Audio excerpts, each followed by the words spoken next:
Estamos de vuelta, señores. Hoy estamos conversando de una situación de salud que implica a la familia, no solamente es a la mujer. Estamos hablando de una mujer que acaba de recibir un regalo, que es su hijo, su hija, y ocurre que se ha producido una situación de salud mental donde esta mujer está irritable, pero sobre todo está triste, está melancólica, está nada le huele, todo le hiede, no se arregla. ¿Cuáles son las características que nosotros encontramos en una mujer que tiene depresión postparto, licenciada Sabrina? Bueno, primero, características, pudiéramos mencionar, o sintomatología, ¿sí? La tristeza persistente por un periodo evolutivo de al menos 2 semanas o más. Exacto, tiene 2 semanas y eso esa persistencia tiene que ver con una constancia de medir el día, la mayor parte del día, sí, o todo el día. Okay. Entonces, partiendo, está triste, sí, desanimada. Llora y tiene... Pelea. Claro, está irritable. La irritabilidad es parte de la sintomatología depresiva. El desánimo, el temor al futuro, el ver su vida distinta, ese sentimiento de frustración, la sensación de no poder hacer cosas que antes hacía. ¿En quién es más frecuente, equipo? ¿En las mujeres que son primerizas, independientemente de que sean jóvenes, o en ya las que han tenido más muchachos? En las mujeres primerizas. De hecho, la inexperiencia de saber esta etapa nueva a la que se entra es lo que detona o permite que más se presente la depresión. Una madre que ya va a un segundo parto, a un tercer parto, ya es como que ha pasado la experiencia y tiene herramientas y puede, sin embargo, no se deja de tomar en cuenta que hay que ver las condiciones de ese siguiente parto, porque cada uno es diferente, pero hay una respuesta intrínseca de mayor capacidad y herramientas para poder afrontar la crisis de un segundo parto. ¿Qué papel tiene? ¿Cómo se relaciona el ambiente familiar, o sea, con su marido o con su pareja, ¿verdad? Y con el escenario laboral? Son 2 escenarios diferentes, pero bueno, interactúa la mujer, puesto que si es verdad que se presenta en eso de forma persistente, esos 15 días, ¿verdad? Más de 2 semanas, pero no necesariamente se va a presentar desde el día 0. No, no necesariamente. Se puede presentar en el primer año. ¿Es así? Así es. Vamos a ver. Precisamente vamos a esa parte y lo estábamos comentando desde en el momento en que estuvimos en la pausa comercial. ¿Por qué muchas veces se ve más frecuente en la etapa joven? Precisamente por las expectativas. Estábamos hablando de que no es lo mismo, por ejemplo, una jovencita de 18, 19, 20 años que quizás está terminando el bachillerato, está empezando la vida universitaria, pero todavía no está muy clara de cómo funcionan algunas cosas, y al tratarse de un embarazo adolescente hay casi siempre más capacidad de respuesta por parte de la red. Casi siempre un embarazo adolescente, si tiene la fortuna de que la familia le da el apoyo y le hace los ajustes, que si la abuela cuida al niño para que tú puedas empezar la universidad. Pero ¿qué pasa cuando tenemos más de 24, 25, 26 años? Generalmente ya tú estás a término de la universidad, que estás empezando a trabajar y estás como que con ese choque de que si eres mamá primeriza, cuando se supone que tú ahora es que empiezas a ser productiva, si no tienes esa red, es mucho más difícil hacer los ajustes. Por eso es que hemos hablado tanto de la vulnerabilidad genética, sí, pero también de los ajustes que son capaces de hacer las personas que nos colaboran. Sí. ¿Cómo podría influenciar, por ejemplo, un entorno laboral, una mamá primeriza que quizás tuvo la buena suerte de poder haber trabajado casi hasta el momento del parto para tomar sus semanas de licencia postparto, pero entonces tiene que lactar?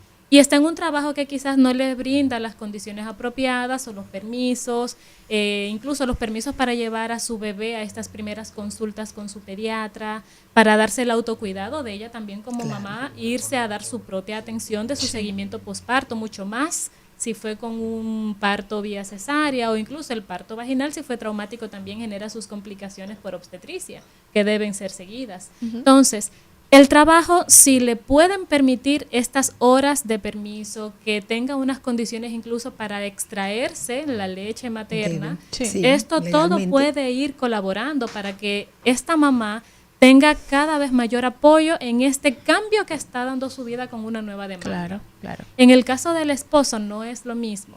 Y esto es un tema que incluye el factor tiempo.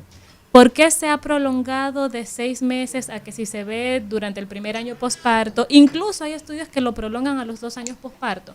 Porque si se mantienen los factores estresores, lo que venía caminando como una mild depression, como una depresión leve, se va convirtiendo en moderada hasta que se puede convertir en severa a lo largo del tiempo. Claro. Porque si tenemos al lado a un esposo, papá de este niño, que es agresor, que es maltratador, que te dice, no, porque se supone que tú tienes que hacerlo tú sola, Claro. porque tú tienes que ser la mamá y encima de eso tú tienes que guardarme la comida caliente a las 12 del mediodía, o por lo menos guardarme la cena hecha.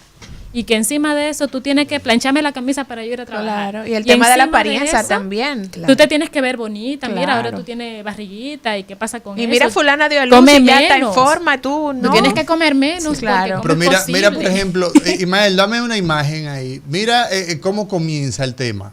Donde tú tienes una mujer, ¿verdad? Que está en pleno, en la plenitud de la juventud, en la plenitud de su hermosura, y tú tienes, mira cómo se va dando el cambio que vamos teniendo. Si pones la imagen para la gente que nos sigue en YouTube, es solamente la imagen de la mujer, puedes quitar la mía, y ahí tienes ahí los cambios que se van a dar en el cuerpo de esa mujer. El cambio físico. Mire, esa mujer está vuelta a una tabla. Y sin embargo, al final tú tienes que todo ese cambio que se va a dar, que se da en toda la mujer que se embaraza, pues eso influye en un aspecto. Pero el aspecto laboral, el aspecto familiar, el aspecto socioeconómico, que todo el mundo lo tiene, todo el mundo tiene sus desafíos. Pero hay una condición particular en ese cerebro que no sabemos, que no conocemos, que es desconocido. ¿Por qué se da la depresión? Bueno, yo no sé. La ciencia no lo sabe. Hay elementos que son factores de riesgo. Por ejemplo, la mujer que abusa del alcohol, que abusa de sustancias como la marihuana, como la cocaína, tiene mayor tendencia no solamente a que su hijo salga con una malformación congénita, sino con un problema también de depresión. Sí. Los problemas maritales que existen, ya lo decían ustedes, eso también desencadena, es más frecuente en ese grupo. Algo tan simple como el hecho de que tú eres una mamá recién parida y tú tienes quizás deseos de darte una ducha, de peinarte, hasta de ir al salón y arreglarte. Sí. Y tú tienes un bebé. Señores, ahora mismo hay peluquerías, salones que no permiten que las madres vayan con su bebé. Sí. Y qué bueno que no permiten, porque con todos los aerosoles que ahí, que ahí se usan, Sí. Hasta bueno, cierto punto sí, pero pueden haber áreas, incluso hay áreas donde se hace el manicure y todas estas cosas son áreas separadas. Y Sí. si se va a aplicar un tinte o uno de estos productos Sí, pero definitivamente químicos que el fuertes lugar, para el el pelo, ambiente no es el ideal. Sí, no, pero exacto. una mujer quiere arreglarse, quiere ponerse Y no bonita. tiene Quiere quien Y le no atienda. encuentra El pelo y no lacio. encuentra Y como quien el le de- agarre a el su de La niño Fontaine. durante Claro. 20 minutos en lo que va a arreglarse. Una Es mamá que traumático. no puede ni siquiera darse una ducha para No se puede bañar, relajarse, no pues, se puede sí. ni No puede siquiera bañar. o comer. O sea, Con algo tan tranquilidad. simple como la lactancia materna durante la noche y tú tienes a un esposo al lado que está roncando a pierna suelta y tú te has levantado 4 veces en la madrugada a darle el seno a tu bebé, pero entonces no tienes ni siquiera quien te acerque un vaso de agua. Claro. Algo tan simple, una galletita. Son ese soporte por parte de la red de apoyo, por eso hablo siempre de la pareja, en primer lugar, que idealmente debería estar, o sino de otras personas en esa casa que colaboren a esta mamá para que este ajuste sea menos traumático. Así Ahora es. bien, y yo sigo al principio, mire, me le he cogido contra los obstetras. Ellos no te Hay hacen un caso. principio, No hay te un hacen principio, que como tú vives y trabajas, te enfermas y mueres. Y es lo que ustedes están describiendo. Son los factores socioculturales que determinan que lo que debe ser un proceso fisiológico normal, lo que es el embarazo ahora mismo, se convierte en un proceso patológico que lleva a la mujer a deprimirse. Y si eso se prevé, ustedes, los obstetras, pueden hacer muchísimo.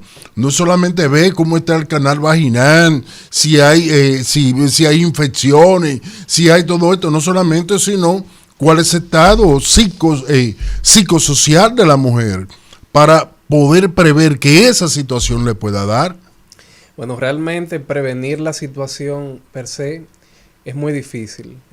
Yo diría que es casi imposible. Lo que sí podemos saber es o tener idea si hay mayor posibilidad de que ocurra y ya hay tener preparado un escenario para tratar a la paciente y que reciba el manejo adecuado a tiempo. Esa es la prevención, Julio. Pero prevenir que ocurra es imposible. Es que esa es la prevención. Sí. Pero si tú no lo tomas en cuenta en tu consulta, nada Pero el hecho pasó. de que... Pero esa es la prevención. Pero una pregunta. ¿Tú entiendes? Pero, perdón, Liz, pero puede ocurrir a un previente. Te está golpeando. Sí. Maltrato. Aquí está Soledad y Sabrina. Mira, pero hay un tema con esto. Hay un tema con esto de La Fontaine. Y vamos a ver si nosotros pues ponemos tu inquietud sobre la mesa. Si tú tomas en consideración cuando se hace la evaluación, digamos, de esa mujer que va donde el obstetra porque está embarazada, está preñada. Por esa es su razón de estar ahí. Evidentemente que tú tomas en cuenta cuánto pesa la mujer, tú tomas en cuenta si esa mujer se cuida, si sigue los comandos, con quién anda sola. Todos esos aspectos tú los tomaste en cuenta. Lo tomaste en cuenta con el 100% de las mujeres. Y ocurre que vas a desarrollar la situación en la población general, según los estudios, entre 10 y 15%. O sea, tú no vas a poner una vacuna para prevenir que eso se dé. Tú puedes tener una idea, es lo que yo infiero. Entonces me gustaría que tú me dijeras si es por ahí donde tú ves las cosas o en otro litoral, porque... no es un biológico, pero sí es una promoción. Amaury, tú sabes que ya a la segunda, y Julio, por favor, desmiénteme, a la segunda visita al ginecólogo, ya el ginecólogo sabe cómo tú eres como hombre, si tú eres un borrachón, si tú eres un bandido, si tú la maltratas, si tú la tratas con cariño, si tú la tratas con... O sea, ya el ginecólogo conoce el entorno familiar. A la quinta visita conoce ya todo el entorno de ella. Entonces, promover, mejorar sus condiciones, no él, sino haciendo un referimiento a tiempo donde psiquiatra o psicólogo para que pueda tratar esos elementos de familia. Eso es promover el buen estado de salud de la mujer. De hecho, nosotros sabemos, somos médicos, que prevención per se es poner una vacuna. ¿Tú entiendes? No es a eso que me refiero. Sí. Sino el enfoque psicosocial de la condición de la mujer. Sí. A eso es lo que me refiero. Ese es el contexto. Yo quisiera agregar algo. Realmente, cuando en las etapas iniciales del embarazo, cuando la paciente acude a su consulta por primera vez, está protocolado que la paciente no solamente sea vista por el obstetra, sino también se le refiere al psicólogo y se le refiere al odontólogo también, para así prevenir una alteración a nivel dental durante todo el embarazo, y además de esto también la parte psicológica. O sea que es un protocolo que se lleva. Pero quiero recalcar nuevamente que no hay forma de prevenir que una paciente desarrolle depresión postparto.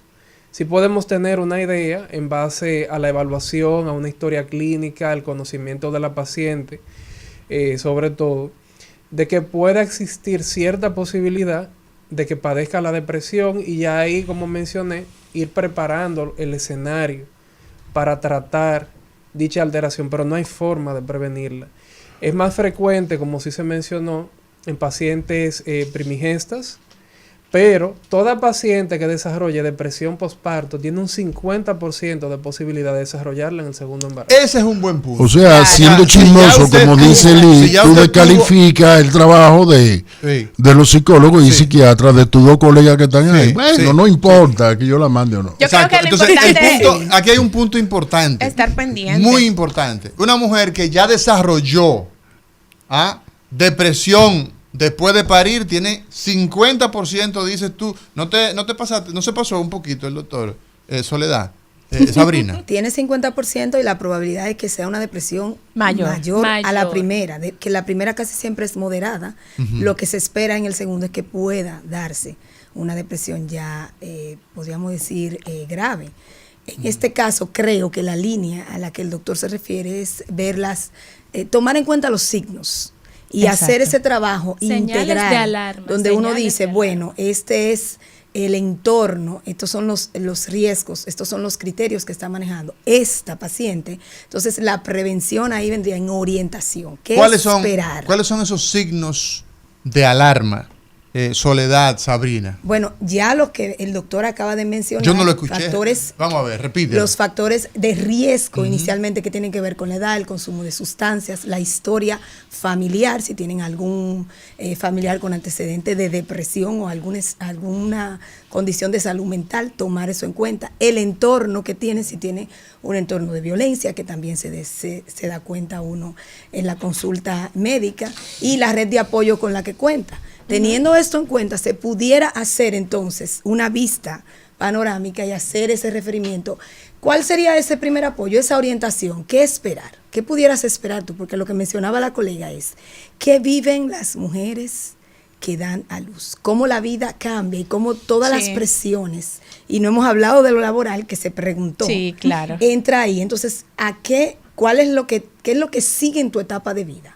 ¿A qué te vas a enfrentar? ¿Y qué recursos personales tienes tú? Pero ¿con qué cuentas? Porque tenemos que tomar en cuenta ambas cosas. Existen madres que tienen una red de apoyo fuerte. Sí. Es decir, cuentan con una abuela, cuentan con alguien que apoye, cuentan con un esposo. Sí. No es lo mismo esta madre que va a ir a dar a luz y hizo sus clases prenatales con su esposo, a este esposo que no se levantó Que no a se acompañarte involucra, claro. a la hora de lactar por la noche. Sin embargo, por una condición que no tiene que ver con el ambiente, sino que tiene que ver con un antecedente genético o familiar, esta persona pudiera no afrontar de la manera apropiada, inclusive teniendo el mejor ambiente. ¿Por qué? Porque hay algo ya a nivel personal, y esto debe ser tratado a nivel médico, a nivel de psicología y psiquiatría, si fuese necesario. Sin embargo, se da lo contrario. Esta paciente o esta madre que cuenta con todo el apoyo y puede asumirlo mejor. No es que no va a tener la sintomatología, es que va a ser más leve y va a pasar más rápido. Porque todas, al enfrentar el nacimiento de un bebé, es un cambio general de vida y es una presión continua.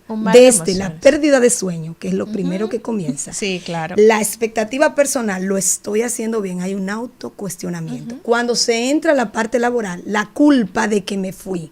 Hay un duelo por separación que agudiza la depresión. Cuando tengo que salir a integrarme a la vida laboral y dejar el bebé y lo abandoné, dejé el niño por una ese cosa. Es el pensamiento, porque ¿qué es lo que vemos? Escúchame, por una empresa que no es mía y que cuando me voten ni me lo van a pagar en su justa medida ni me lo va a agradecer.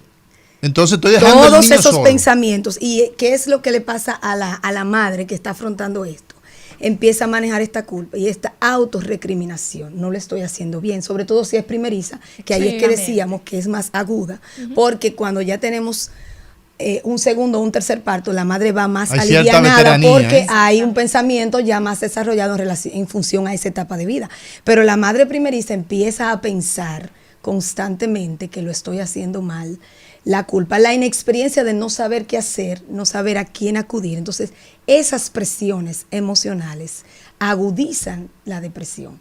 Legalmente existe una hora de lactancia que el Código Laboral lo contempla y debe ser dada a la madre para que durante los 6 meses.